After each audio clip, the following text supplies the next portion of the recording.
Nakuha na ng Knicks ang Game 1 sa San Antonio Spurs. Halina't ating pag-usapan.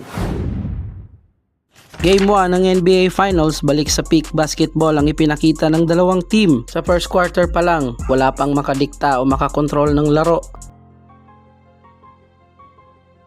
Pagpasok ng second quarter sa sunod-sunod na sniper shot ni Julian Champagnie, lumamang ang Spurs ng 7 points sa first half.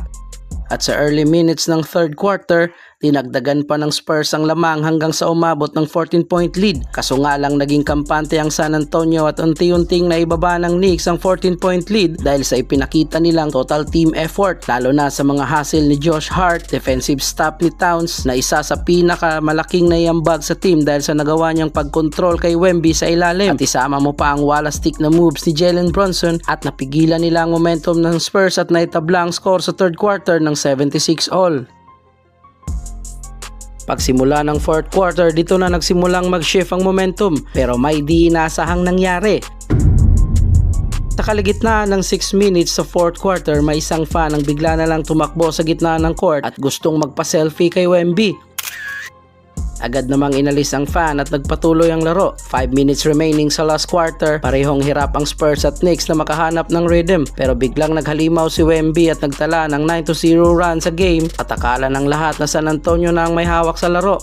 But Jalen Brunson with a pamatay sunog na tres, sunod-sunod na basket ng Knicks at sinundan pa ng clutch free throw ni OG Anunoby, walang pang sagot ang Spurs sa run ng Knicks. Nakuha ng Knicks ang lamang at tinapos ni Brunson ang laro with an ender jumper to take the win with 10-point lead, 105-95. Natapos ni Brunson ang laro na may iniindang injury pero nagtala pa rin ng 13 points sa loob ng 37 minutes sa game. OG with a solid 17 points, Shamet with a decent 13 points off the bench at kahit 3 points lang kay Josh Hart, malaking factor pa rin ang hustle play niya at kasama na din ang malaking tulong na double-double ni Karl Anthony Towns with 18 points and 12 rebounds na nagpahirap kay Wemby at nakakuha lang ng 26 points pero mostly sa score ni Wemby ay galing lang din sa free throw line. Si Kabayan Harper naman with a 16-point game debut, same with Champagnie with 16 points pero di pa rin enough para mapanalo ang game. Based sa post-game interview naman, di naman nag-alala si Wemby na matalo since ilang beses daw silang naunahan sa playoffs. Sa tingin niyo mga kabolers, anong need i-adjust ng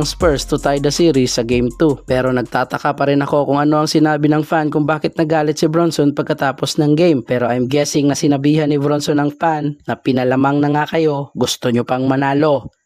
De, joke lang.